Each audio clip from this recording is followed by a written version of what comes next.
This is just a sample of the audiobook. To get the complete audiobook, access the link posted in the first comment.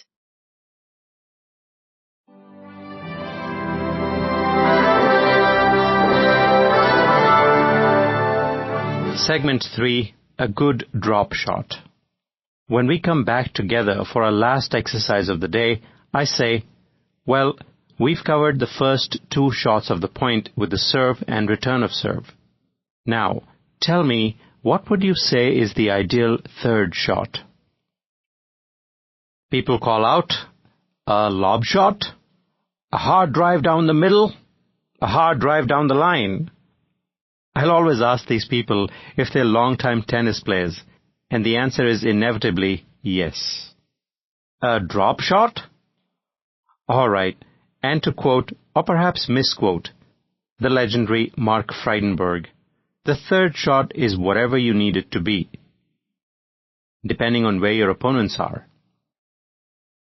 If your opponents are staying back, a hard drive might work. If you're caught off balance and a lob is all you can hit, so be it. But if you're playing against good players who are up at the net before you even hit your shot, you're dealing with what I, and the man who taught me the game, call the critical third shot. So let's see how some of your responses hold up for that critical third shot.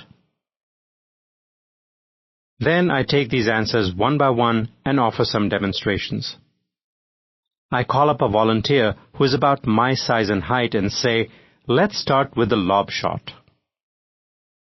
We stand at the kitchen line and I ask the volunteer to hold up his paddle as high in the air as he can while I do the same.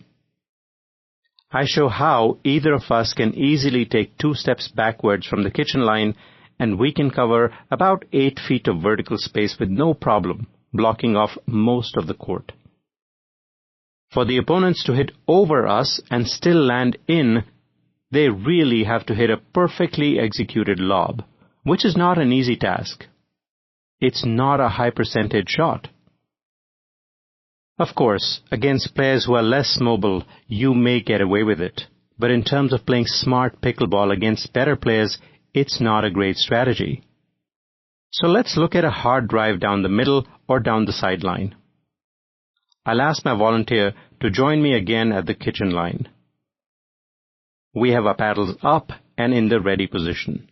Then we take turns, extending our paddles as far left and right as we can reach.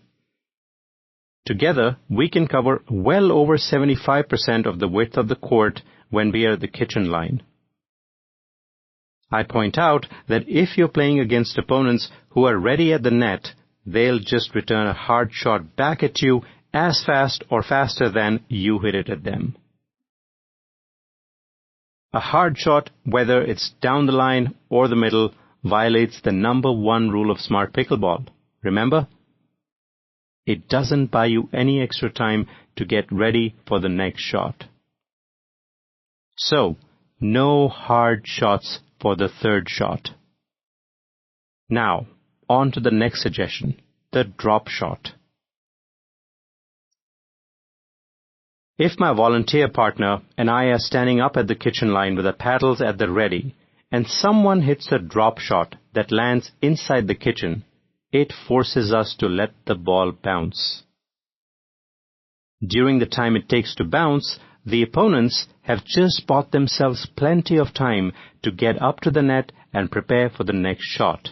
That's playing smart pickleball.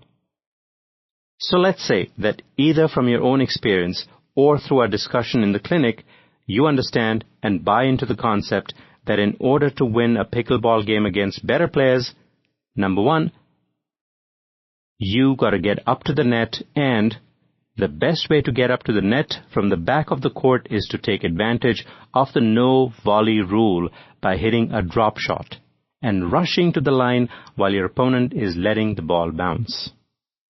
As I'm sure you'll be the first to admit, understanding the concept intellectually is a far cry from being able to physically implement it. Many people struggle with figuring out how to hit a drop shot that actually drops out of the opponent's wheelhouse and doesn't go into the net.